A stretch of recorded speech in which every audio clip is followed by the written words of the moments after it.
એક અનોખું થઈ જાય મૂકીને વયા જાય છે. મારા માટે મહત્વનું છે મારું આરટીપીસીઆરમાં કાંઈ નથી, રેપિડમાં કાંઈ નથી, મારો પરિવાર સુખી છે, મારી બે દીકરીઓ કચ્છમાં સાસરે સુખી છે.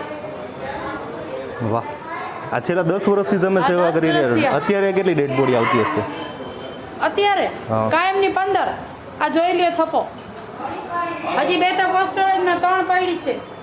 તો તમે સવારથી કેટલા વાગ્યા સુધી આમ? સવારે નમાજ પડીને આવી જશો કન્ટિન્યુ પાણીને બજાર માથે. કોઈ લીંબુ શરબતની સલાહ નથી કરતું, કોઈ રિક્ષાની સલાહ નથી કરતું. કન્ટિન્યુ પાણી બજાર માથે અહીં એક જ જગ્યાએ. શું વાત છે? હા, દીવડો બજાર દઉં ને પાણી પીવું, દીવડો બજાર દઉં ને પાણી પીવું. જમવાનું કેટલા વાગે જમવાનું? જમવાનું રાતે 1:30 વાગે. રાત્રે 1:30 વાગે? રાતે 1:30 વાગે. એ કોબીજ બટાકાનું શાક પડ્યું હોય તો ખાવું, નકર પછી એ ભાવે તો ખાવું, નકર પછી ધરમનું કરીને પૂજા વહેલી 5:30 ઉઠી જાવ, નમાજ પડીને પાછી અહીં આવી જાવ 7:45 બસ. ખરેખર તમને હું તો કહું છું, આપણે ભગવાનને નથી જોયા પણ મને તમારામાં ભગવાનના દર્શન થઈ રહ્યા છે. કારણ કે આ સેવા આવી કરવી એટલે કેટલી અદ્ભુત છે. અને